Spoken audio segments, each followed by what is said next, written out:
was to tell you that Yura and Chihiro were the same person, shared experience, shared fate, two sides of the same coin, how would you react? Because that's kind of what Hokuzono just laid out for us with this little plot twist. Sometimes you gotta close the door to open a window. First thing first, like, subscribe, follow me on Instagram, all of that good shit. But now, let's talk about Yura was married. I know, at one point within this world, that sounds crazy to say, but Yura, the leader of the Hishaku, was married. He was happy. He was living a happy life in the comforts of his own home at the end of the war. Now, there's something that we don't yet know about Yura's story, and that's how he got from this point of happily married man to this. A man desperate to complete his goals, driven to insane lengths in order to complete his goal. Now, firstly, I need to point out, in an earlier chapter, Yura was shown standing within these ruins, and now in this chapter, we learn of Yura's past, which leaves the question of where do these events fall in a sort of timeline perspective.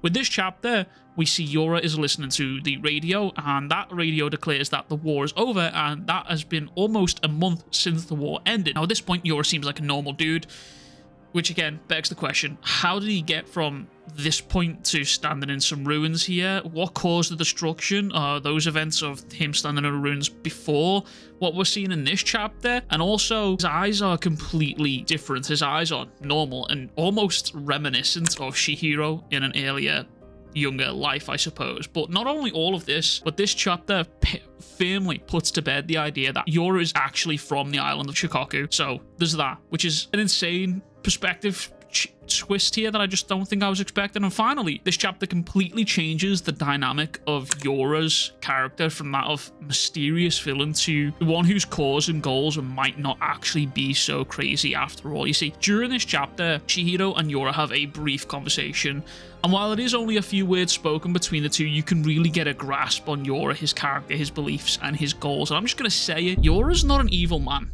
Yura's a man who's lost. Yura's a man who's potentially seen his game plan gone too far here. There's an emotional exchange between Yura and Chihiro in which he tells Chihiro that the Hishaku are been behind everything, as we're shown the Rakazaichi, and people being hung that Chihiro saw in chapter 1 here. Now, these guys being hung at the time, I think Hokuzono's show, and this is very clever because it's something that you would take as a throwaway moment. It happened so long ago that you wouldn't even remember.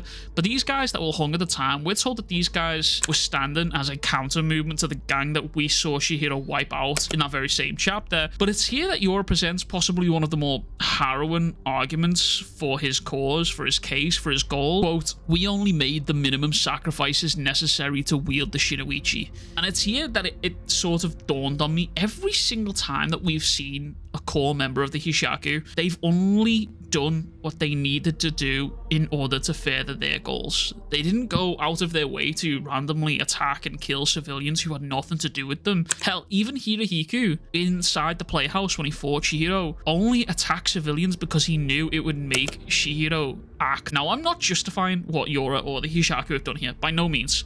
But when you really think about the core members of the Hishaku, let's not include Sojo. That dude was absolutely psychopathic, and he was actually just employed by the Hishaku, not actually a part of them. Anyways, they only seem to interact and kill criminals or people involved with the Enchanted Blade. Yura makes a point to explain the following, quote, "You think it's the Hishaku's fault. The world's hardly any different from before we began our crusade. The Rakazaichi was operating on a far longer scale, and the Rakazaichi was at the forefront of numerous illicit organizations that preyed on the defenseless. After the war, when sorcerers became a visible presence in society, their activities further intensified. After the war, for years, people everywhere were exploited and victimized, and it was beyond the Kaminabi's control. Human beings can only do so much." And this right here, I had a thought. Yura and Johnny Silverhand are kind of the same people. If you know Cyberpunk, if you know the story of Cyberpunk, these two are sort of two sides of the same coin. They both recognize that the government's rule, the current society, are just as complicit as these evil corps and these evil organizations that are preying on the innocents and exploiting people. In the same way that Johnny Silverhand nuked Arasaka, Yura is seeking to wield his own nuke within the Magatsumi or the Shinuichi to change the status quo to help protect what he deems as innocent people. This chapter, I think, is easily the most passionate and emotional and expressive that we've seen Yura within the entire series, and I think it culminates in one final outburst. With the Enchanted Blades, with the shinuichi, everything could have been different. The Hishaku's fault? Who sealed away those Enchanted Blades? Who held the means of eradicating evils and just disappeared? Your father made the world like this. And I think it's here that Chihiro is really struck and hit by the brick wall of reality, because at this point, and at a certain point, Yura's correct. Hell, even Chihiro's dad himself told Chihiro the same thing back in chapter 1. Quote, "Katana should be wielded by those dedicated to vanquishing evil and protecting the weak." And that goes for us too. We need to have principles and accountability. Yura, in his goals, is quite literally trying to vanquish evil. He's trying to get rid of the Swordmaster. Hell, his original goal was to kill the Swordmaster, and we even know, even now in his change of plans, he still wants to eradicate evil and make Japan a safer space under his own rule. He's kind of going about it the wrong way, though, like the complete and utter wrong way, and that's what brings me around to the There is a lot more to the shinuichi than we have been led to believe. Earlier on in the series, we're given the information that tells us, with the exception of the shinuichi, the Enchanted Blades only have 3 abilities each. We're then introduced to the True Realm, and evolutions of those 3 abilities, evolutions that sometimes, in a way, sort of make it seem as if these swords all have more than 3 abilities. I mean, hell, we've seen multiple variations of the same ability from Chihiro himself. I mean, sure, Enten could be an outlier to this, but now we're seeing the tip of the shinuichi, the tip of the Magatsumi, the tip of the iceberg that is this colossal power. Spider, Dragonfly, Centipede, Malediction, and outside of these 4 abilities, the shinuichi can absorb the life force of the wielder. It can control them, or at the very least, Soga can. He can take over them, I suppose. Quote, "Only the shinuichi has the unique ability to transcend its eternal contract, allowing another, not someone contracted to the sword, to wield just the very tip of its powers. The price they pay is that it consumes their body." I think of the shinuichi as a very nasty payday loan, a loan shark, if you will, and Yura here believes that he's the one who's going to try and outrun the banker, if you like.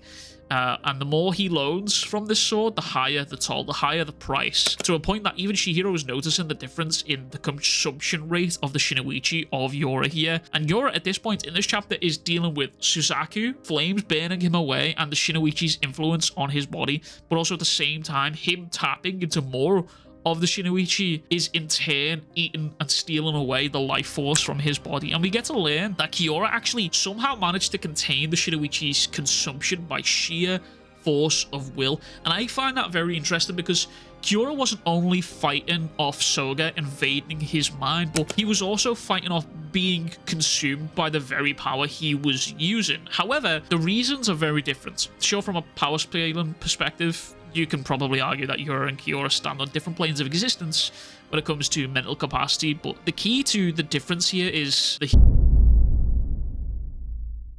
Swordmaster Soga Akimura, a living mystery, a man who's responsible for 200,000 deaths on Shikaku, a man who claims he did all of that while being completely sound of body and mind. Now, this is a man who's the difference maker in how Yura and Kiora are handling the powers of the shinuichi. You see, in this chapter, it's revealed that Soga is actually able to see and read Yura's memories. He's able to get a deeper understanding of Yura's mind. And if Soga can do that, I'd be willing to bet that Yura can do the same thing with Soga. And I'd also be willing to bet that Soga did this exact same thing with Kiora. And to that effect, the longer that they are connected, the more that they are understanding each other. You see, the key difference here in Yura and Kiora is ultimately Kiora didn't really care about Japanese people. He didn't care who got hurt. All he cared about was proceeding with the Rakuzaichi, the same Rakuzaichi responsible for the pain, suffering, and even deaths of countless people. But Yura, on the other hand, he does care. You can see that he cares in this very chapter. I mean, yeah, sure, he's going about it the wrong way, but he still cares. There's a lot of moral ambiguity within this story, within this chapter. And in this very same chapter, Yura even says the very same thing. He explains about how much damage the Rakuzaichi caused, and in his moments where Yura is burning and being stripped away of the Magatsumi, the very power that he sought all of this time, he says we need a hero.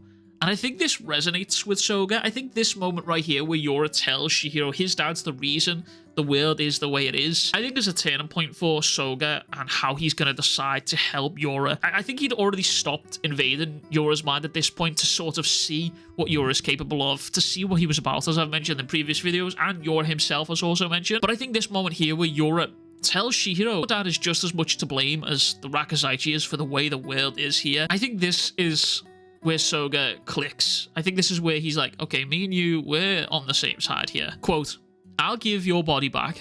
Hand it all over to me. I understand the situation very well. I'll be the hero. And it's here that Soga seemingly just takes over Yura's body as the sword starts to sprout flowers from its handle, the sheath, and Yura's body is just levitating, almost hitting that Gojo pose. Yura is giving his life, his body, his autonomy in service of this quote-unquote hero, Soga, and I think that's just phenomenal. I think this is really phenomenal. I think what Hokuzono was somehow managed to do within this chapter is just, for me personally, it's 10 out of 10. Without giving too much away, Hokuzono has recontextualized so much of Yura's motivations, his goals, his action. In one swift chapter, Yura went from a mystery man to a man who somehow mirrors Chihiro in his goals, and I think that's really fucking scary. Anyways, that is everything from me. If you've not already, please be sure to like and subscribe, and I will catch you guys all in the next one. Much fucking love. Big fucking kisses. Peace.